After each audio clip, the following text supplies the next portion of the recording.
Sarah has a prop. I'm so jealous. Oh yeah, I know you spoiled it. You blew it. Oh my god! All right, we'll start. Let's start by.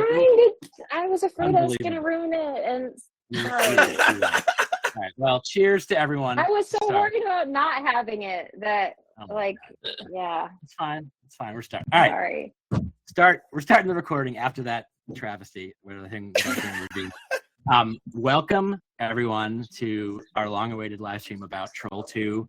A lot of interest here, especially in the replays we share. It's a big Troll 2 community, as you know. But I want to start with, as we usually do, by just going around and introducing who you are and what your relationship is with Troll 2. Have you seen it before? How'd you hear about it, etc.? So let's start with Jeremy. Hi guys, I'm Jeremy, aka JMO, podcaster of old video games and husband of Jackie. Troll 2, I remember hearing about it in high school. My friend had a DVD of it, and it was like the legendarily worst movie of all time. You know, was so eager to tell me about the fact that it's called Troll 2, but is not connected to Troll and has no goblin or has no trolls in it. But never got around to seeing it. It's always just been a meme to me up until about 12 hours ago. And I've just stepped into a larger world. Truly. How about Jackie? Hello. Hi, I'm Jackie. I'd not heard of this movie at all. I'd never even heard of it. So brand new to me. That's it. All right. How about Jane? Wildcard. I learned about Troll 2. My name is Jane, husband of no one. I learned about Troll 2 probably like 10 or 15 years ago, but through YouTube clips of Troll 2. Mm-hmm. So somehow the algorithm was like, you need to see this. And I did need to see it. And it was incredible. And then I watched it. I think we had a Halloween party and watched it in a group setting, which was the right way to do it. It was great. And I do think I've seen the documentary about it, but I don't really remember. And I did not rewatch it for this live stream. You did. That's even better. Pretty well. Okay. You're like it's pretty good. Yeah. All right. How about Sarah? I think I first heard of Troll 2 back in the Cinecrap days. So back in the early days of blogging, I used to write about bad movies, campy movies. Like we used to do bad movie reviews kind of just for fun. And we kind of went back and reread some of them. And I was like, ooh, I'd be canceled for a lot of the stuff I wrote in the early 2000s. I would have been canceled a lot. But I remember that people would write in and sometimes give us suggestions for what to watch next. And that was always a huge one. So I think that's what made me want to watch it. And then Kyle, I don't remember how we ended up actually sitting down and watching it. I think eventually we just maybe I don't even remember when, but I remember being so fascinated by it in a way that I didn't feel until I later saw The Room. It was that same fascination that you're just how did this happen? And you just I wanted to show everybody. I wanted to watch it with everybody I knew and just be like, can you believe this is a movie? But I think I tried to show a couple of people and they weren't that interested. My sister, who usually we have the same taste in bad movies, she just fell asleep during it. But I think to be fair, she was nursing a child at the time. So I think maybe she didn't give it a fair shake. I think she needs to come back to it. But yeah, I had the same. I was trying to remember too. It's got to be around that time too, but I don't remember how we first got it. It must have been through that site. We used to do a bad movie review site. We have some review. We'll have to sanitize the ones that are not as problematic these days and bring them back here. But yeah, and then it's been a favorite. We watch, I don't know how often, every few years or so. And I brought this for you guys, just some Nilbog Milk shirt. Nice. Wow. It's great. Oh, Karen, there we go. Welcome, Karen. We have some more people in the chat. And Lorelei. Okay, cool. So anyway, so it's been a long time with Troll 2. I watched the documentary when it came out. I think it was 2009 or something that came out, but I hadn't watched that since this, and so I did that yesterday as well. Awesome. Let us know, Karen or Lorelei, if you want to come on screen or just stay in the chat. I'm glad to invite you in either way. But I'd start while you ponder that. We usually start with a couple fun facts, so kind of basic facts about the film before we jump in. Troll 2 was originally called Goblins. It was a 1990 independent dark fantasy horror film written and directed by Italian director Claudio Fragasso under the pseudonym Drake Floyd. Could not find why he chose Drake Floyd, but that's what he did. It was called Goblins, but the American distributors wanted to market it as the sequel to the 1986 horror film Troll, despite them being entirely unrelated, and Troll 2 featuring goblins aside from trolls. No problem there, though. The development was rife with difficulties, largely due to the language barrier between the Italian-speaking crew and the English-speaking cast, which really explains a lot. And it was shot, I don't know if we'll have Tom here. Tom may watch the replay. It was shot on location in Morgan and Porterville, Utah in the summer of 1989, stomping grounds of Mighty Networks' own Tom Aaron, who has apparently been to the set and has some stories. So he may share some photos afterwards, but that blows my mind. The director, Claudio's wife, Rosella Drudy, was the one who wrote the screenplay, and she did it to express her frustration with several of her friends becoming vegetarians, which she claimed pissed her off. The guy that played the main kid, the main boy, I've already forgotten his name, don't even care. His name is Michael Paul Stevenson in real life. He directed the documentary, so he went back to kind of revisit and cleanse, exercise what happened in his childhood by making this documentary. If you will put the link to this in the show notes, it's called Best Worst Movie, the documentary, also really great. Interestingly for everyone too, and not surprisingly, the cast had very few experienced actors. It was primarily assembled from the residents of the town. George Hardy, the dad, was and remains today a dentist with no acting experience. He showed up for fun and got cast as one of the lead roles. And my favorite story from the documentary, I think I sent a clip of you guys this yesterday. Don Packard, who played the store owner, was an actual mental patient in a nearby mental hospital. He didn't have to be there all the time, but he had days off, and a psychiatrist encouraged him to come audition. So he says, he recalled that he smoked an enormous amount of weed prior to filming, had no idea what was happening around him, and that his disturbed performance in the film was not acting. And then finally, Fragasso, the director, and Drudy, the screenwriter, they spoke fluent. None of them spoke fluent English, just very broken English. So the script was written in the same broken dialect in which they both spoke, and the cast tried to correct them, saying this will sound more grammatically and syntactically correct, but he demanded they deliver their lines verbatim. And then Darren, who's the guy that gets put into a flower pot, showed up for the audition in Park City and said the room was full of chain-smoking Italians. It was so thick you almost couldn't see them. So with that, let's jump in to the first scene. I'm just going to read, usually Jane, for anyone watching, we usually just read a little snippet, break to talk about anything you remember from that scene. If you don't remember offhand, I'm sure something will jog your memory. I got lots to talk about and I remember everything. Perfect. Okay, so let's start from the beginning. First scene, first section. Michael Waits dreams of being a farmer, so he arranges a home exchange vacation in the rural farming community of Nilbog for a month. Before they leave, Michael's son Joshua is contacted by the ghost of his dead grandfather, Seth, who warns him that vegetarian goblins want to transform him and his family into plants by feeding them poisoned food or drink in order to eat them. Meanwhile, Holly's boyfriend, Elliot Cooper, decides to go with them. So I'll stop there. Sarah, what's your initial take on the open? Yeah. Well, I mean, it has a couple of my most favorite lines, which are, "Goblins do exist. Your Grandpa Seth is telling you." I love that he refers to himself as your Grandpa Seth. And I also love the line reading of the mom when she says, "But it wasn't your dead grandfather."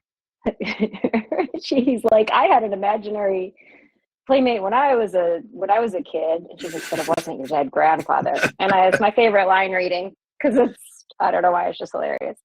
Yeah. That's it. That's all you got? That's it. That's all cool. I got for the first section. What's your take? I mean, for me, all of this movie is summed up in the fact that the town is called Nilbog, which is goblin backwards. Like that is what this movie. Hey, Karen. And why didn't they just make an Italian movie? I don't understand. Unclear. Yeah. It's really unclear.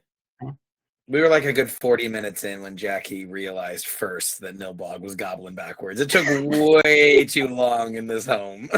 Yeah, that's same. But Jeremy, what was your take on the opener or the general tone right out the gate?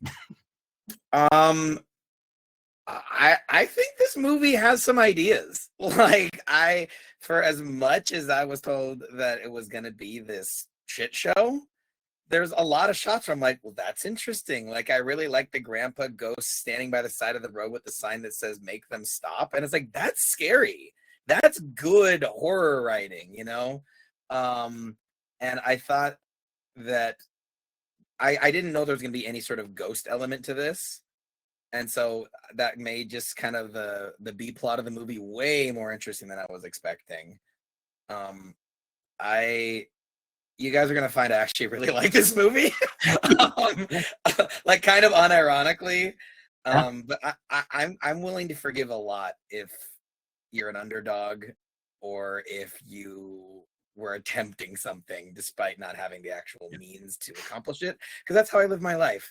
And so I'm like, yeah, in many ways, like, I am Troll too. So Wow. I will say, if I had seen this movie as a kid, like we were talking about that last night, this would have terrified me. Absolutely terrified me. And the fact that it is like kind of cheap, like actually makes it more scary. Like I would have been scared. I do think there's some actual like scary ideas. So I agree with you that like some of the imagery is genuinely horrifying. Jackie and I The both had goblins nightmares. are legit scary, I think. Oh, the And goblins? just the idea of being turned into a tree, I think Yeah. is really scary, and not being able to move and Yeah. ugh. Jackie, we were all very curious what your take would be on this. Oh, why is that? I don't know. We had no idea how to predict what the Jackie reaction Because you're was. a mystery. It's You're not a her. mystery. It's not her kind of thing usually. She's usually Yeah, and she doesn't like camp. I know she doesn't Yeah. like camp usually. So I was like, oh, I wonder if she'll like it or not. I like some camp. Like, would you guys consider The Room campy? Yeah, I think so. Yeah. Yeah. I love The Room. But I mean, I didn't know anything about this going in. So I was like, is this good? Is this bad? Is this intentionally bad? Like, I didn't know. Like, it took me a while to read the tone, and I'm so unsure about the tone, which kind of makes me love it. And I was like very like mesmerized by the daughter doing bench presses. Yes. I was like, that image like really struck with me, and I was like, okay. And then immediately I was really into like her boyfriend just being obsessed with his friends. And I was like, okay, like he's gay. They're gay. Like there's something going on there. Like I was immediately intrigued by that, and just and I loved the goblins were legit. Like the imagery of it was like cool. So yeah, that's all for now. You jumped in. Yeah, that's right. What's wrong with having friends? Karen, I know you said you watched half of it. Do you have an initial take on the first part at least? Yeah. Hi, everyone. Oh. And hi, Jane. Didn't see you last time. And I, as I did last time, I very much agree with so much of what is being said, but Jackie and I are once again aligned. So the campy part is actually what made it not so bad for me. And the reason I only saw half of it is because a couple of weeks ago, I looked at a trailer and I was like, ugh. Like, that's just going to be nauseating. I'm not going to want to watch it because it was all slime and close-ups of the goblins. I was like, this is not my kind of movie. Then I was like, I'm packing, I'm unpacking, I moved. It's like, it'll be fun just to hang out for a little while. I haven't been able to, as Lorelai knows, join anything for a bit first evening. And so I just decided to watch a bit of it today, and I didn't get a chance to finish it. But it was the campy that actually made it not so scary. You could handle So, it. yeah, so I ended up judging. I'm not usually a campy person either. So I don't know that it made me like it more, but it did make it less horror movie for me, which allowed me to watch it a bit. Yeah. And of course, I always like it when there's that satire or the trashing of the little political stuff. It's like, yeah, the snobs, or the snobs aren't liked in the movie. So it's kind of high school cliquish also. Yeah, So, I but see that was my opinion. First, I have always, Sarah does a really good impression if she does it, of the "not your dead grandfather" line, where the two are on the couch in the beginning, the husband and wife, and talking about how it's usual for people to have imaginary friends, but not if it's your dead grandfather. Incredible line. Holly lifting weights, also loved it. Also the fact that she ends it with like threatening that her dad's gonna eat the guy's nuts, just as a casual thing to say. It's random. And then also the favorite for a long time is Your also little nuts and eat them. Yeah, exactly. Sorry, I had to give it up for that line reading. Yeah, and the car scene where she says, "Sing that song I love so much," and it's "Row, row, row your boat." Like what?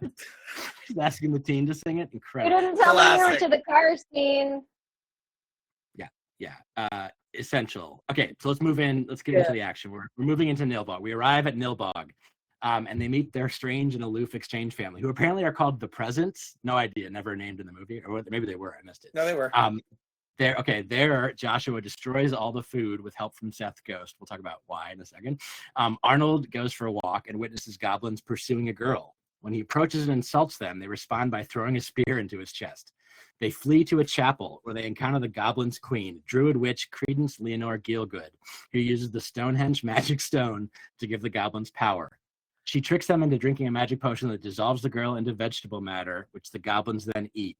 Arnold witnesses this, exclaiming, "Oh my God," before being transformed into a tree. Let's start with Sarah. What was your take on that part? Well, I mean, we got to talk about Clarence Leonore Gielgud absolutely going for it. Like, she's in a completely different movie from everybody else. Absolutely going for it. Like, she's not like a great actress, but like she had like took some theater classes, you can tell, right? Because she's got like a little bit of stage presence. So I really enjoy her whole look was kind of extra creepy because they just kind of made her look like beautiful but rotten, like with weird like marks around her mouth and like weird teeth, and like I thought that was almost more scary than if they had gone for making her like a little scarier. Oh, of course, that's one of my favorite scenes where they arrive at the house and the family just leaves and they're so weird. And then he's like, "We've got all the major appliances at our house. We got a dishwasher and it's a microwave." He starts naming all the, I was like, what is happening? But he keeps naming them as the truck drives into the horizon. Like, and I was just like, that's funny. It really is. And that's the kind of choice that that's the reason I can watch this movie so many times. It's like The Room in that way, because every choice is so mystifying. You're just like, how could you have put that in a movie? Like, how could you have put that in a script and then watched it play out? And then you're just like I'm fascinated by all those kinds of choices. So that's one of the things like I love about the movie. So yeah, and also I do actually think when you think about it from a perspective of what's actually happening, it actually is terrifying. Like, to be turned into goo and then eaten, like, yes, it's silly looking, but if it was well done, I think like, kind of like Jeremy was saying, I actually think the concept is really scary. Kurt, if you go as the teen girl for Halloween, unbelievable choice. You just bring The Garfield Aries tank top. Jane, what was your take on that entrance into the house? Well, that was the clip. I think that was the clip I saw, which was my entry play. I think the what's the witch's name? Clarence Leonore Gielgud. Something like that. She reminds me of Rachel Dratch. Do you know what I mean? Like, I could see like there's a comic Dratchness to her, which I enjoy. Was she ever in anything else, or was that like? I was looking it up and like not really. But what's interesting is she's not in the document. We'll get to that in a second. She's not in the documentary other than like one crowd shot, so she clearly didn't want to participate again. So yeah, I don't know. But I think that like this is the scene with the "Oh my God" line reading, right? Yeah. When that's like that is this movie. Like that is the canon event of this movie to me is that guy's line reading. And just explaining everything that's happening. like exposition in his utter fear. I challenge you a little bit, Sarah, because I do think I guess it's scary, but like anything is, you know what I mean? I'm like, it has this like tinge of just, they're turning into goo, like plant goo to be eaten. It's so, there are other things that I think are scarier than this. I So think it's the way they're lapping them up. There's something about it to me that's viscerally terrifying. The thought of being like lapped up, and also just the thought of not being able to move and having something like grow over your face and stuff is, I think, really scary too. Like both of them, when I think about them as if they were really happening to me, like I'm like, that's actually scary. The kid, it's like a later scene, I think, when there's like the plants in his fingers, that definitely squicks me. That is freaky. Yeah, totally. Perrin, what is your take on this part? I don't know how far you got, so you might have to tap out at some point. But I think you might be muted. So. If not, we'll come back to you. Let's see. Can I go? Yeah, go ahead, Jeremy. We'll wait for you, Karen. Yeah. Okay, it always takes me a second to scroll down to turn the mic back. Hey, yeah, sorry, go for it. Jeremy. Jeremy, if you want to go ahead, you can. No, please. Okay, so I'm totally with Sarah on the Credence part. She's like, oh, wow, a B+ actress versus a BC in a rated movie. Right. So she played it well. Of course, reminded me a little bit of, oh gosh, I just forgot it. Wednesday, that whole family. Adam's Family. Yeah, the Addams Family. Mm-hmm. So it reminded me a bit of that. I'm with you on the script is truly a horror script, like a more typical cliched horror script. And you get in trouble because you ignore the obvious, right? It's like the girl says, let's go into this house. I'm like, it looks like a church. We know it's going to be either a safe haven or big shit problem, right? It's one or the other, because not a house. I love what they talk. What's in this house? Clearly, obviously not a house. Amazing. Yeah, I'm like, no, honey, it's not a house. So, but hey, not a house. And how I keep having the girls playing dumb, and the little boy being the only one who's close to nature, still with a child heart, who still sees everything. Yeah. How about Jeremy? All right, you're chomping at the bit.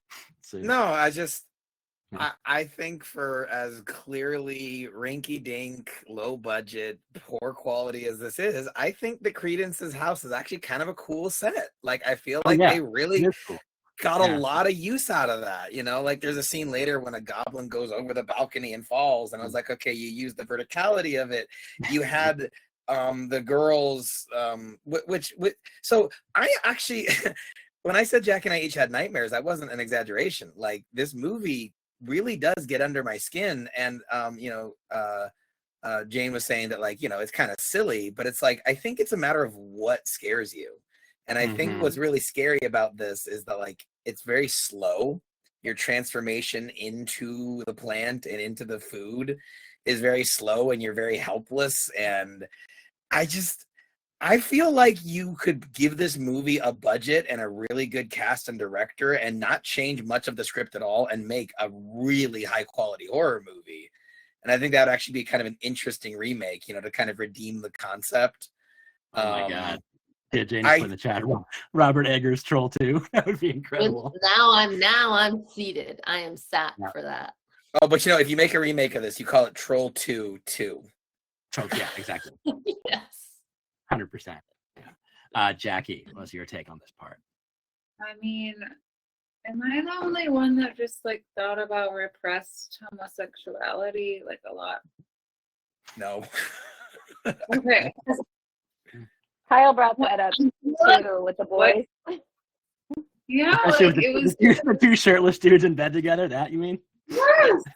Yes. Like, there was, I don't know if in your research you saw that was intentional or whatever, but it was very interesting. Maybe I'm giving this movie too much credit, but I thought it was really interesting that the guy wouldn't just go with the family to Nilbog and had to go with his bros in the RV thing, like they had to be together. I thought that was interesting. And there's so much of them like shirtless together. And then we can talk about the corn thing later. Like that was very like, I don't know, like maybe someone can help me understand the point of that, but I thought it was interesting. But I also was very impressed with the Goblin Queen. And also, okay, when Kyle said that this was inspired by like militant vegetarianism, right? Like that makes sense now, because I was like, there's some weird food stuff going on with like, they can't eat the food, but there's all this food, and like they're like starving, and then they're like kind of like cultish vibe with the like with eating the humans, and they're like, we can't eat like toxic food. I actually thought that was interesting. Yeah. Totally. I obviously the classic lines are in the scene, which are all the major appliances. Of course, don't piss on you can't piss on hospitality. The most legendary line. Sarah has a sticker of that on her water bottle, actually, of not pissing. Oh, my laptop. And I also I wrote down Credence giving the performance of a lifetime, which we agree. Yeah, there it is, right there. On your left. And then the Garfield mirror scene, I think, was in this part. The sister dancing to the Garfield, absolutely insane. Like no reason for anything other than like I saw some in researching that they thought they were like that Claudia was like much more dialed into what American teens were into than the actual American teens. So maybe that's his vision of what they would be doing. I hope it is. Weightlifting, which is also I feel like kind of a gay thing, and like like it's at that time. Do you know what I mean? Yeah, an Italian movie Yeah. I would totally want, for sure. Also love too the fact that it's not just like a Garfield shirt, but it's like Garfield as Aries with like all the signs below it. Just absolutely wild. Is Garfield big in Italy? Like, is this one of those things where it's like that is cool because that's what like maybe Garfield is really big in Italy. I actually choose. I'm not gonna do any research. I choose. Yeah, I don't want to know. I don't want to know. The other thing, my favorite part too. Lasagna. So he's close. Yeah, true. Damn it! I was typing that joke into the chat, Sarah. You snatched it from me. You guys are too good. Wow. Yep. I also love that it's so low budge that when Grandpa Seth freezes them or whatever, they're just like obviously trying to stand still but like shaking. It's my favorite part. But I love that like, though, because they had that. That's a cool idea that would cost a lot of money to do right. So, but they went for it. Like, love it. Okay, moving forward, we're getting. I think we're like maybe more than halfway here, so we'll get through it. But the following morning, Michael and Joshua go to buy food. Joshua enters the local church, and the parishioners capture him and attempt to force feed him poisonous ice cream. Later, Drew goes to town because there's nothing to eat in the RV. A sheriff finds him and takes him in his car and gives him a green hamburger. When they arrive in town, Drew goes to the store and drinks poisonous Nilbog milk, which causes him to feel dizzy. He goes to a chapel and finds Arnold, who has been transformed into a tree. Drew drags him out, but Credence appears and uses a chainsaw to cut him to pieces. Drew is then killed off screen. Let's start with Sarah on this one. Yeah. Well, I wanted to go back to what Jackie was saying about the food, because that's like one of the things that like fascinates me about this movie is like all the frosting, like the green, like how everything is green frosting, disgusting. And nobody acknowledges it. It's like completely unacknowledged that this is bizarre choice for like dinner. Like they go in to like sit down and have dinner on that first night and they're like, whoa, they left us a feast. And I'm like, it's not a feast. It's like Pillsbury biscuits with like green slop on them. And there's no meat, which I guess makes sense because it's the vegetarian thing, I guess. I don't know. But like nothing is meat. Everything is like weird cakes. It's like none of it actually would be a meal. And no one ever acknowledges it. It's so interesting. And then like when Drew eats the green sandwich, like who would eat that? Like who wouldn't you ask someone, like if someone gives you a sandwich, wouldn't you be like, oh, like what kind of sandwich is it? You wouldn't just bite into like a green slime sandwich. But it's just completely not acknowledged that it's weird. And like I think, yeah, I don't know. I thought it was very interesting too, the whole cult scene. I thought was like I wonder if like because she hated vegetarianism, like was she trying to say it's like a cult? Like I don't know. I thought that was kind of a cool scene and scary, actually. Kind of like we're just giving him some ice cream. Yeah, that's right. Can I call bullshit? I think Sarah Yeah, would good. definitely take a bite of the green pastries because I would. Like, I would No, fuck up why those would- platters. Like, Oh, I might for ask dinner? what it is. I might ask what it is, but they could tell me anything. I'm taking a bite of that thing. Like, No, No. for dinner No? though. If you were expecting dinner, wouldn't you want like mashed potatoes and maybe that's what Like- it is. chicken? You wouldn't want green, slimy. I don't know. It's just like that's a weird choice to lay out for dinner. I think. I don't know. I guess I'm not a sweets person. Jeremy, Well, what's I your? think Oh yeah, Jane, go ahead. Yeah, it looks gross. The other thing that confuses me is like, okay, there's no naturally like blue food, right? There's so much green food. Like, why can't you just have like blue Yeah. food? Like a salad. Yes. It's like, so let's do this like weird slime thing. Yeah, why That is wouldn't it actually- be broccoli or something? Yeah, or asparagus. Like there's so many things that even look like trees. I'm very into this being remade with a budget and actual director, and actually Guillermo del Toro. Like, Would also be I'm good. thinking I of was the thinking Pan's him. Labyrinth Yeah. Beast. That would be incredible for sure. Yeah. Love it. Anything else, Jane, in this part that you enjoyed? No, I'm just gonna jump on the food being gross, and Okay, I perfect. don't think Sarah would eat it. Let me say that. Yeah, I don't think so either. Jeremy, anything else on your side for this part? She'd fucking take a bite. Let's be clear. She'd take a bite. One bite. You'd try one. I just, it is this weird through line of the story that for like what's clearly a stoner movie is very anti-snacking. It's like if you just tear into those pastries, you're gonna pay for it. And I was like, ugh, this is the movie I should be watching probably.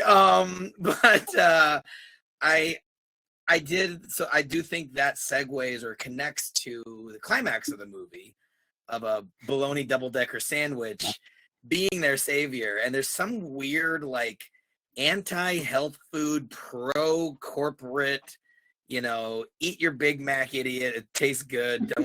Don't become a goblin. I don't know. I didn't really get to mention it before, but I do think there is something that is legit terrifying about the premise of being in a town where everyone is the monster. Mhm. Like that is, I don't know if I've ever watched a horror movie like that because there's usually some element of like escape. Yeah. What's that Stephen King vampire one? Is one of his first books. Sarah knows. Oh, Salem's Lot. Yeah, that's like a similar vibe to that. Yeah. Interesting. Yeah. Jackie, what was your take on this part? Honestly, not sure what part we're talking about. We're talking about like the going into the town and the weird shopkeeper and then making the guy into a plant. Those parts. Okay, I loved the turning people into plant thing because that was like an inversion of like meat eaters, right? There's something like I feel like maybe we can't get to the thesis of this because there isn't a coherent one, but like there's something there with like their evil turning the people into plants so they can eat them. Like there's a critique of like moral fanaticism, like yeah.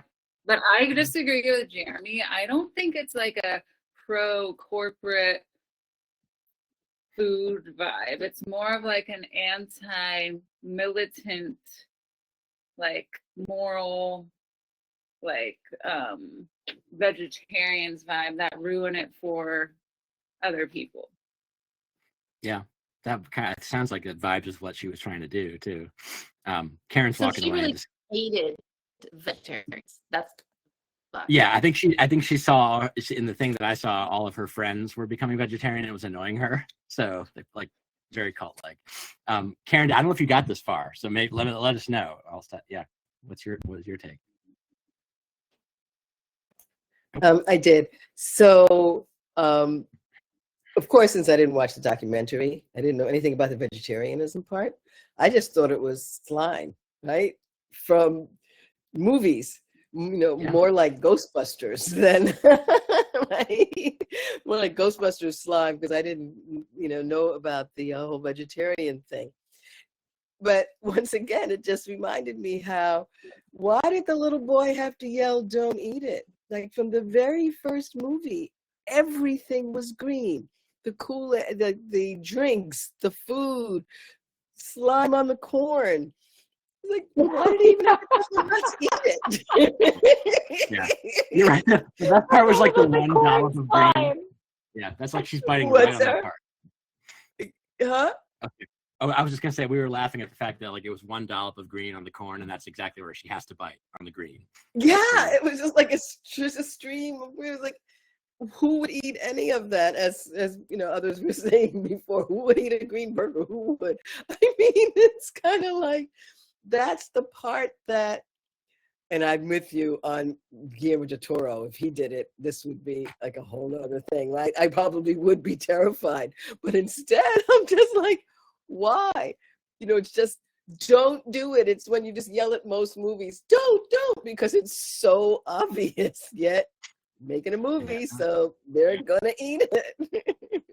I don't remember, but I'm pretty sure when I first saw it, I'm pretty sure the Nilbog reveal I did not predict coming, which is really tragic when you think about it. But Yeah, I don't think I did either. And then also, this was the first time I've watched it with subtitles, because I've like in recent years been subtitle converted, which I usually was not, hated them. But I didn't know that the sheriff's name was Gene Freak before, which is an incredible name for no reason. It's spelled just like Freak. I was like, cool. And then the shop owner performance, of course, knowing that he actually was in a mental institution at the time really adds to the magic, because it's like, what a performance. I was spitting on the ground and everything. So okay, coming into the end here. During a surprise party arranged by the townspeople, Seth and Joshua try to cause a distraction using a Molotov cocktail, but the priest captures them and recites a spell that banishes Seth's soul to hell. Before he vanishes, he summons a bolt of lightning from the sky, which ignites the cocktail and kills the priest. When Michael extinguishes his burning corpse, his true goblin form is revealed, and the villagers turn on the Waiteses, revealing themselves to be goblins. The Waiteses and Elliot retreat to the house, where the villagers surround them and hold them hostage. I'll jump to the ending part here, but any thoughts on the whole people in the house vibe party scene? Maybe we'll start with Sarah. Well, did you get to go on the last one? Yeah, I did. Yeah. Okay, I just wanted to make sure. I love that scene where they're all like dancing and their weird little song that's la da da da da da da da, and then like presenting all their weird green food.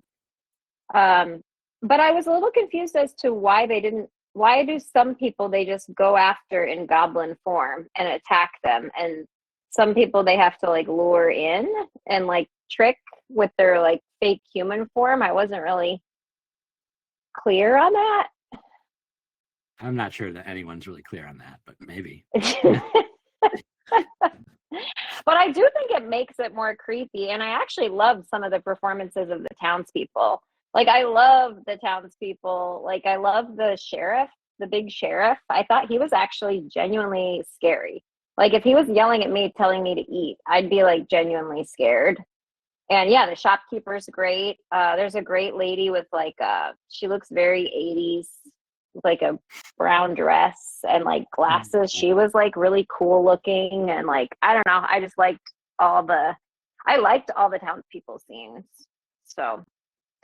yeah, that's my take on that.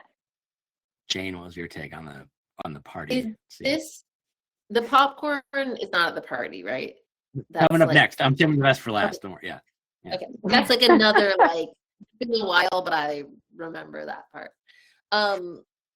I now I'm honestly just thinking about what you just brought up, which is like, yeah, why are they sometimes goblins and some like they're already being so menacing. It's But so weird. I do like the banishing of Seth to hell. You were done with Powerful. Seth at that point. Yeah. Emotionally resonant. Get out of here. Yeah. Jackie, what's your take on this part?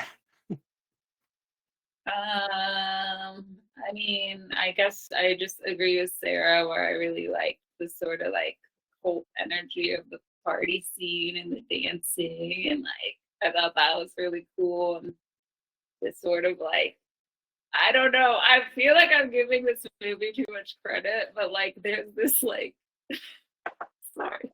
There's this like vibe of like it's like this hometown, like small town, right? And everyone portrays themselves as like good, you know. Yeah. But like I like how like underneath they're all the same and they're all like evil. But And it's like forced happiness too, or like performing like and this joy. La la la la la la la. yes, I liked that. I thought it was actually really cool. Jeremy, what was your thought? I just don't think we acknowledged how amazing. So you guys mentioned that the actress who's playing Credence is, you know, in another film, and really giving an effort that no one else is. But I think a close second is the Goblin priest, who is doing his sermons about how disgusting it is, like, you know, to be like the vegetarians or whatever. That's why I was unsurprised at the inspiration for this movie, because the priest kind of lays it out right there. Or excuse me, I said that wrong. He's talking about how disgusting it is that we imbibe animals. Meat. Yeah. Corpses and rotting flesh, and like it just reminded me of a really fire and brimstone kind of sermon. And it kind of ties into what Sarah and Jackie were saying about the party being so like positive. And I feel like there really is this sort of clever storytelling where it's like you can be capable of real horrible stuff if you believe your side is the righteous one. Yeah. You know, so like I said, this movie has some ideas. Like it's a lot better than a lot we've all seen. Yeah, I didn't have much on this scene either, other than I love the same song over and over between the piano and then the actual score, like back and forth, and the fact that not only do they just not like let them go in or chase them as goblins, but now the sheriff just like chucks a bag of sandwiches at them at the door. It's like that's the third delivery mechanism. They just kind of, and they all let them go in. They just like, yeah, do it whenever. I don't know. Are you past your viewing portion, Karen? Did we go past where you? Yes. Yeah, I Okay. am. But I did forget to mention a little earlier that I thought it was interesting. Of course, I didn't see the end, so I don't know if that gets clarified. That in so many movies, like the kid is the only one who saw Grandpa Seth. Mm-hmm. But then the girl, after she did her movie dancing in the mirror, she also saw him. But still, it didn't seem to have any real effect. Once again, nobody was really paying attention. Nobody took any, nobody was thinking.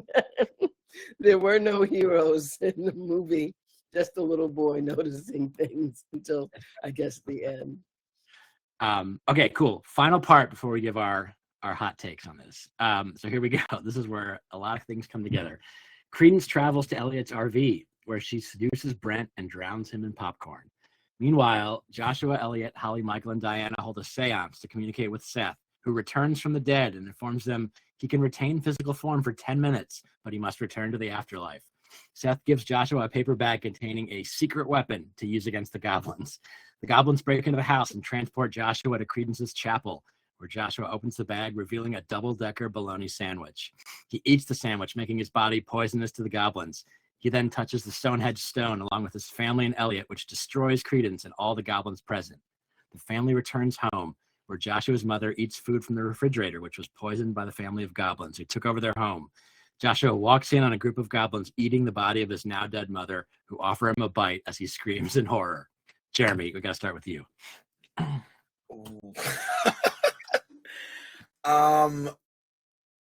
Like kind of crazy how like epic this got. But I think that the Wikipedia summary is wrong, because so when Credence uses the Stonehenge shard or the Goblin Stone or whatever they call it and becomes young and seduces him, there's a shot of him spitting out popcorn. No more popcorn. And like he's clearly still alive. I don't think he's dead. I think she just had relations with that man. Yeah. So I don't know this whole drowning in popcorn thing. I mean, that's a great sentence. Yeah. But I think he was strangely left yeah, he may be drowned, but not fatally. Exactly. Yeah, yeah. And just the ending way darker than I expected. Like, was kind of a gut punch because, you know, despite this movie being so bad, I got strangely attached to this weird family. And so for the final shot to be the mom just being eaten, and then do you want some, Joshua? That's terrifying. Like, I don't know. I was super into the ending. Sarah, what's your take on this? Well, I agree on the ending. I think the ending is actually kind of scary. Just because I think the first time I saw it, I also didn't expect it. I was like, oh, they made it home. And then like, that's so savage, like that they're eating your mom right in front of you. And of course the corn scene was amazing. It actually is almost better that he lives, because that means that she had no objective whatsoever for any of that. Yeah. But like the corn dance, like when she's like dancing up with the corn. And she's on the TV. She's on the TV. Like, how does she have that technology? Like, she's Doesn't on she say the like TV. I'm I'm TV? real. I'm real. Yeah. Look outside. It kind of predicted like sexy webcams, like, right? Like, I mean, wasn't that Maybe. kind Give it a of? lot of creative control Yep. too. It 100% invented it, obviously. I mean, can we find an earlier reference? That's it. Case closed. Oh man. Well, Jane, what was your take on the ending? I think the popcorn thing definitely stuck in my head. I did think he died, but I don't really remember. But I remember that scene. And I think that maybe is why I'm thinking about Rachel Dratch. And I've recently been rewatching 30 Rock when she's like sexy Elizabeth Taylor, like in the dark. I'm like, oh, it's really like giving that. I love in horror movies the trope of like, you think everybody's safe. And then like, dun, dun, dun. Like when Carrie, I don't want to spoil Carrie, but if you haven't seen Carrie, when you think everything is okay, and then there's like a kind of a scary part at the end. So I'm a big fan of the ending because it's a horror movie. You can't have happy ending. Yeah. But I do think the means of like just the family left food there, like is really funny. Like they're like, oh, we're safe. We can eat this. But I do actually think that's mildly clever though, because you know that the goblins got the keys to their house. Mm-hmm. So it was sort of set up in the beginning that there might have been a trap or something left behind. I don't know where the goblins came from. Then why try so hard to get them in Nilbog? You know what I mean? I'm like, let them true. go home and eat their fucking whatever green shit you leave in their fridge. Yeah, it's wild. How about Jack? I just wanted to comment like what Jeremy said. Thanks, Jane, for not wanting to, kill the ending for me. But I'm not surprised because they spent just enough time on the presents, whatever their names were, the family, and he threw them the ball with the message on it. Right. So they set it up that at some point during the movie, that family was going to have a part. That family was going to have a negative part, and that they didn't discuss it, and that they were going to go do something to their house. So, and the fact that, of course, if you go to Nilbog, you're going to deal with the goblins. But the switching of the houses was an addition. So I don't know that they just had to let them go back and then feed them the food. It's all part of their natural way of being goblins. We feed people green stuff, and that's what we do. We feed them when we eat them. We feed them when we eat them. It's a typical goblin story. Yep. But I wouldn't have been surprised. So thank you, Jane. But I'll watch it to the end. But I wouldn't have been surprised. It was like, oh, there's the other family. That's where they come. Yep. Jackie, what was your take on the ending? I mean, I just echoing what others have said. I really liked the ending. I mean, I feel really, really bad for Joshua, genuinely. Like, that is so traumatizing to watch, and this kid was already traumatized. And I like the trope. Like, I like the trope of the like I think like Karen was talking about this, like the sensitive boy who kind of sees things, or the sensitive child that sees things others don't. But then oftentimes, like if you are that child, you are traumatized because you like see these things others don't. You're kind of like perceptive to things, and like I genuinely was like, oh wow, like I was emotionally like affected by that. But and then like back to my sexuality repression thing, like the corn is very phallic, and it was like very like she had it in her mouth, but he was also had it in his mouth, and they like ate it together. Yeah. Yes. Okay. Yeah. Like that was very phallic and interesting, and like I like loved the obvious metaphor of like explosive desire. I thought that was cool. And oh, and also like she even like the corn being like, how does this connect to like the food thing? Like I was like, it's something is there, I don't know what, but it connects to the food thing. And she even like held the corn and like put it kind of near her inner thigh, and it was very like phallic, and I just loved that scene. But it's interesting that it wasn't green, you know, like if she had the opportunity, like you'd think she'd be feeding him something green. So like, and like the fact that Jeremy, you made the call that he didn't drown in popcorn, which I always kind of thought he did, but now I'm thinking like, was this for pleasure? Was this just for her pleasure? It was. He didn't drown. Yeah, I don't think and he drowned. she didn't feed him anything green, and we didn't see him get eaten by goblins. So maybe this was about Clarence, Leonora Gilgood, or whatever. Or am I saying her name Or wrong? the idea that popcorn is movies. Popcorn is movies, right? Popcorn. Maybe is it was movies. about us. It was for us. They go hand in hand. So if we're going to be campy and corny, and we're going to, you know, it's movies, and so let's drown in the movie concept. That actually was kind of a good take. But I also just wanted to say with Jackie, I don't know that I caught up with all of the sexual tension kind of concept things in there. However, it hit me big with her when in the beginning, when she was working out. They come into the scene where I'm like, is she wearing anything on the bottom? You know, they came into that scene not focused on the weights. To me, the major camera focus was on her pelvis and down, and how little she had on, and then a supposed friend, she knees him in the balls. I mean, I mean, it's not like he was attacking her. She was really, so it was extreme, I thought, from the beginning. I don't know that I thought about it a whole lot as much after that, but it was pretty extreme from the beginning. And that character, the daughter, is really interesting. Like she's very like aggressive and strong in these different ways that seem kind of out of pocket, but it's like I kind of like it.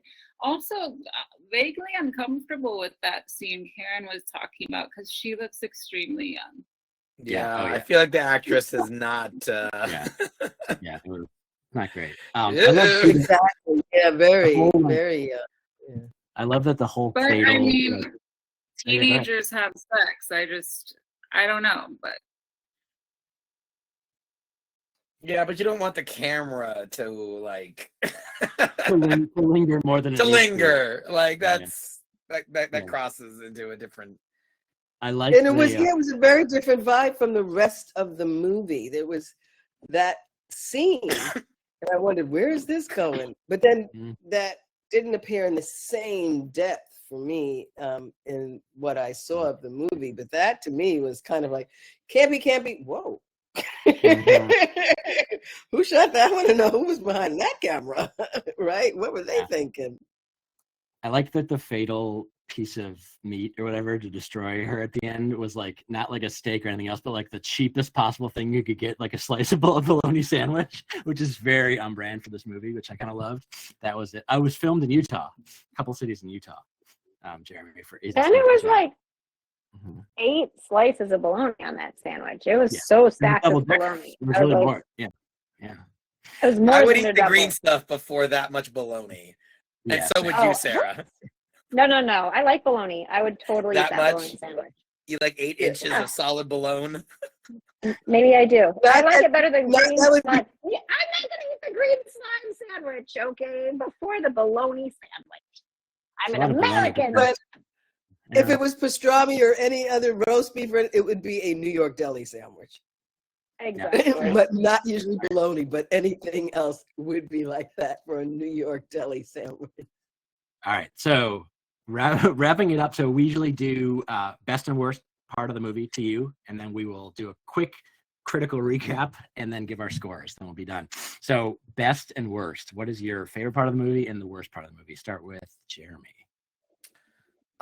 The worst part of the movie for me was this moment where we've seen the goblins eat somebody and we kind of know what this movie's going to do. And then Jackie and I paused it and there was 50 minutes left. And we were like, oh, like the pacing of this movie is just all over the place. It doesn't really know how to do a tension build because there's like terrifying moments and then weird moments. And then it's not a roller coaster. It's just sort of a meandering. So, you know, I think that's something you could potentially fix in a remake. Best moment, I'm going to give it to the anti-processed food sermon in the Goblin Church. I just thought that guy really sold it. He's clearly one of 3 people in this movie who's actually trying to act. And I actually thought he was genuinely menacing. And, you know, it kind of ties into what Jackie was talking about, where it's like the kind of militant sort of environmentalism / health people are kind of unnerving, if for no other reason than of how certain they are in themselves and how pushy they can be. And anyone who is that certain of themselves is frightening. So I just thought it metaphorically worked for the story, and it made me think about my life. And I can't believe that because it's Troll 2, you know, but like, so that's my best moment. Love it. How about Jackie, best and worst? I agree with Jeremy about like the pacing. Like, sad to say I didn't go on my phone, you know, like at a few parts, and like it was like too long for what it is. And then my favorite part was definitely just like the Goblin Queen and the popcorn scene. Just that was my favorite. Love it. How about Karen? Any scene where the goblins were eating, it was just that was one of my words. Everything about it. The green slime no longer just looked like toy stuff. It was just horrible. And I really just because of the acting, I thought the scene with Credence, especially when the opening part of the scene with Credence for me was the favorite. Nice. All right. How about Jane? I gotta go popcorn all the way, just for how crazy it was. This might be controversial. I don't like the music. I rewatched the trailer and a couple of scenes on YouTube in preparation. And I feel like it's just like a guy like at the synthesizer, just like going like this the whole time. Exactly what it is. It's very irritating. The documentary shows him at the synthesizer doing it. Oh, really? Yes. It's 100%. And maybe related to that, I also think it has a terrible, like I watched the official trailer and it's like simultaneously like too short and too long and like shows just the title like 4 times. It's like Troll 2. So it just doesn't do justice to what I now, through all of you, come to see as a beautiful film with a deep story. Let's call it a masterpiece. Beautiful film, Jane? Okay, that wouldn't have been my vote. And I'm with you, though, because watching the trailer made me not want to watch the movie. Only because I didn't want to show up and not have watched the movie. Did I turn it on while I was unpacking boxes. but I'm with you. The trailer and the music. Oh, I didn't even think about music. It was just noise and sounds. Yeah, it's not great. It's not great. Sarah, what was your take? Best and worst. So I think I agree the pacing is definitely off in some places, especially there's a long sequence at the end where it's cutting back and forth between different things, different people, and it keeps going back to the synth, it just felt a little bit long. I actually I think the opening scenes the most because I like how clunky the dialogue is and how weird the line deliveries are. So honestly, I feel like when I've rewatched, I often will just watch the first hour and then fall asleep because I think like the movie gets less fun kind of as it goes along. Obviously the popcorn scene is a great, final, last third of the movie moment, but there's not a lot of hilarious stuff in the middle and end stretch for me. Like because like honestly, if you gave me 2 hours just of the dialogue and the family interacting, I would probably like that more, which is why I like The Room so much, because I feel like that's exactly what The Room is. It's just like 2 hours of like mysterious dialogue that you're just like, how could anybody ever have written this? How could anybody have spoken these lines? And like, how could anyone think that that's a good line reading of that line? And I'm fascinated by that stuff. So that's why I really think the first section is the best. Yeah, like the car ride and the family talking to each other and then arriving at Nilbog, the first conversations, fascinate me. So yeah. I'm also my worst is that there's not enough Sheriff Gene Freak. We got like a little hit of him, and he needs at least a spin-off or maybe a prequel. And then popcorn. To me, popcorn, Garfield dance, and it's cliche, but the piss on hospitality belt tightening scene always delivers for me too. But probably if I had to pick one, it'd be the popcorn scene. Okay, cool. So as we head into our final ratings, Jeremy will outline it, but I wanted to read a few quick quotes and reactions from people having seen this movie when it came out. So it came out October 12th, 1990. It received near universal negative reception, and many consider it to be one of the worst films of all time. In subsequent years, it has gained a cult following. Claudio Fragasso himself, who looks very slightly like an embittered Fellini, attends revivals when it comes out. He attended one at the New Art in Los Angeles, in Salt Lake City. He said his actors were morons then and are morons today. He adds that to make the worst film, this is to Jeremy's point, which I agree with, to make the worst film is as great an honor as making the best one, because at least he swung for something, which I totally respect that.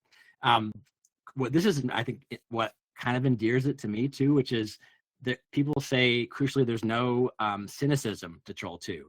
It manages to be both overwrought and undercooked. It's endlessly sincere and all the more entertaining for it.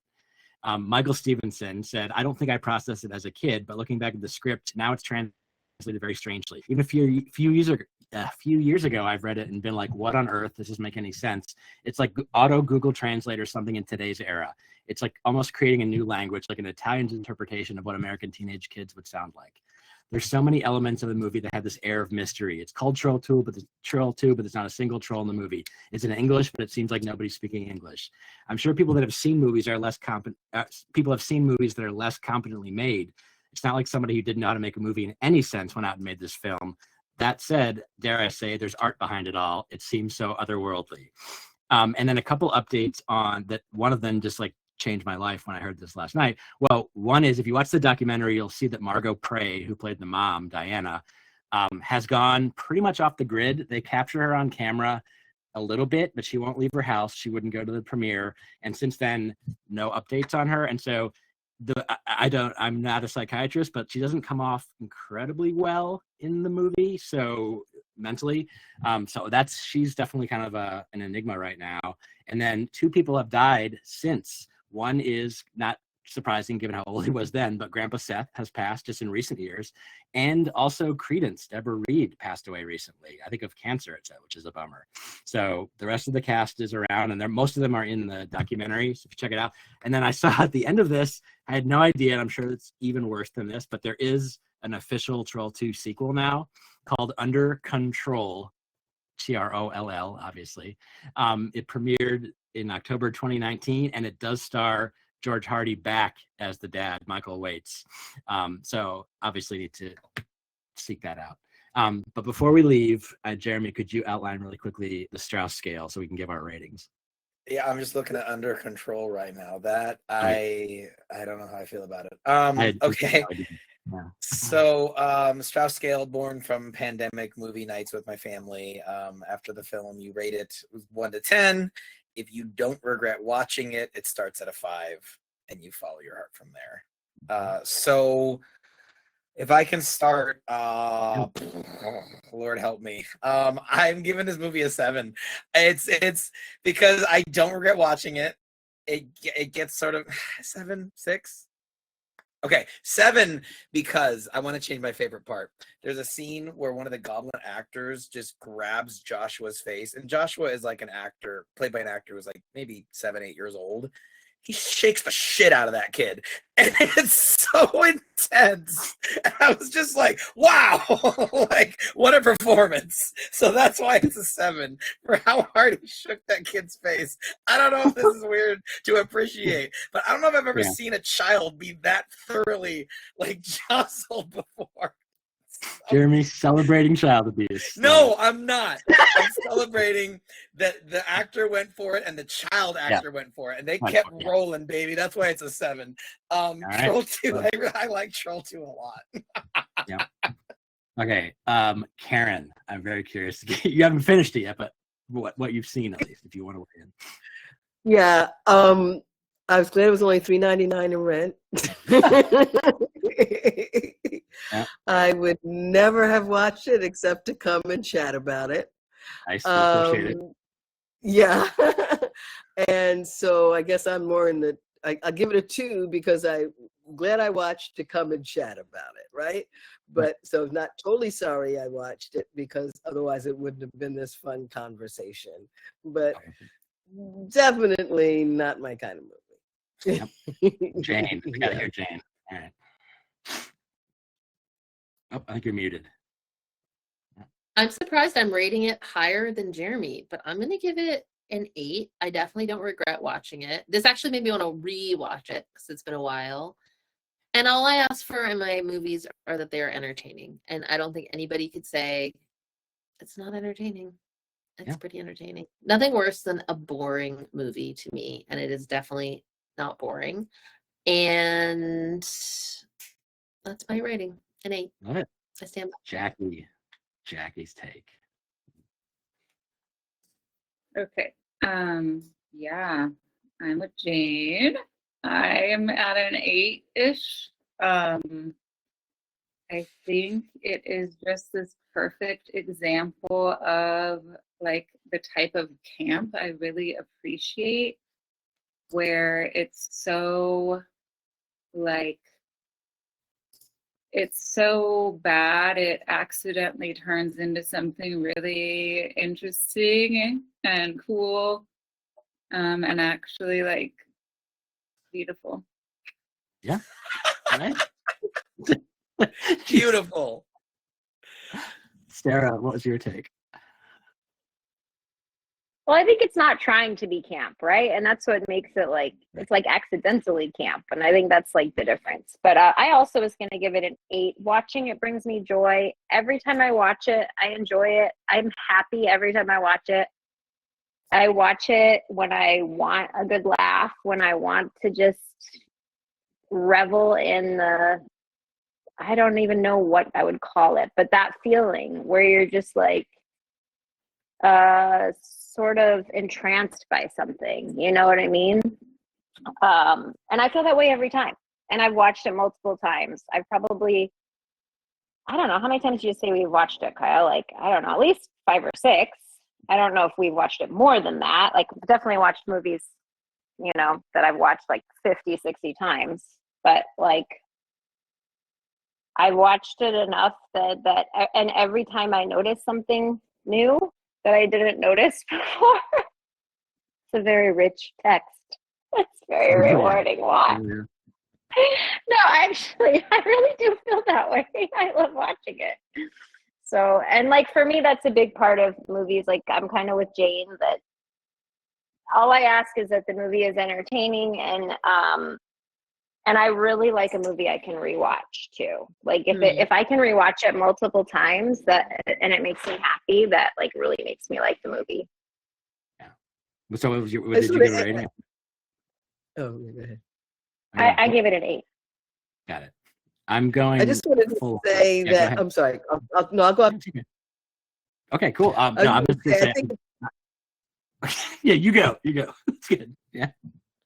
I think I probably need to rewatch it. I got to make 2 additions here. One, Sarah makes me think I need a new perspective because it's a horror film. I wanted some mystery. It was just so obvious. It's very campy, and I'm not usually into the campy. Like it was. I just kept wanting to scream, "Why are you eating that? Why are you doing it?" I didn't think of laughing about it, so I need to rewatch it with a lighter perspective. Or, as I think Jeremy said earlier, it's a stoner movie. You need to either be stoned or a very large cocktail. I'm going to be making pina coladas, have at least 2 before I watch it. And be prepared to laugh. And then I would probably enjoy it a bit more. Oh, yeah. I'm going full on. I think this is the first one I'm giving it a straight up 10. What? Because I love Troll 2 so much, and I love the culture around it, and I love the story behind it. And every time I watch it, like even yesterday, forgetting that one of the guys was legit insane while filming it, like all of these things are just another layer to the cake that is the magic of it. And so, and I love that it's just a part 2 not connected to part 1. It's everything I stand for in movies and in life. And so I give it a 10. And then let's round it out. Where can we find you? Start with Jeremy. I know where we can find you online if we want to seek you out for other sweet opinions. Where can we find you? So thank you for hosting this, Kyle. This was such a fun discussion, and thank you for giving me a reason to watch this movie. Like, what a fun little. I feel like fun surprises feel rare these days. So that was really great. So. I think it's obvious if you've been listening, I really try to find the good in almost anything. So if you want to hear me find the good in old video games, go to www.theoldswitcharoo.com. We're an old video game podcast on which Kyle and Sarah and Jackie have all guest hosted. And Jane and Karen, maybe someday in the future, who knows? We'll see what's going on. But yeah, that's where you can find me. Karen, anywhere we can find you online, you want to plug? Well, I've changed. I've just rebranded. So I'm now, it's either Karen McMillan or @Breathe Sanctuary. All right. Perfect. So, Thank you. Yeah. So that's where you can find me. And maybe when I finally get settled from moving, Jeremy will come talk it. What's Breathe Sanctuary? What is it? Yeah. Well, it's my Mighty Network. It's my brand. I'm really just about remember to breathe, peace, yoga, that kind of thing. That's dope. Yeah, breathing peace into everything, even your work. Love it. Sarah says to skip her. She's remaining in the shadows. How about Jackie? Well, I'm also really glad I watched this. I can't believe I didn't know about it, and it's actually very inspiring. So, but I do write some poems and essays here and there, and you can find me on Instagram @Jacqueline Francis. Love it. And I might write about this. Yeah, I would love to read it. If you do, share it. Just cross-post it. We'll totally share it. Jane, where can we find you online? I have one idea. You can't really find me anywhere but LinkedIn, begrudgingly. Sorry. Yeah, you have been posting a lot on LinkedIn lately, so yeah. I've been trying to get my LinkedIn cred for some specific reasons, which Kyle knows about. But no, I'm not a super online person. But you can find me in Stream Team. That's for sure. Cool. And as usual, I do a newsletter every Sunday, kylesjunkdrawer.com, if you want to sign up for it. Just a bunch, kind of a grab bag of things. Maybe Troll 2 inspired, who knows? Thank you, everybody, for coming. Thanks, Karen, Jane, for coming to your first live stream. It's very exciting. We will get the replay up soon. There will be a replay. So thanks, everyone, for coming. Appreciate it. Bye. Thanks for the fun always. Bye. Everyone.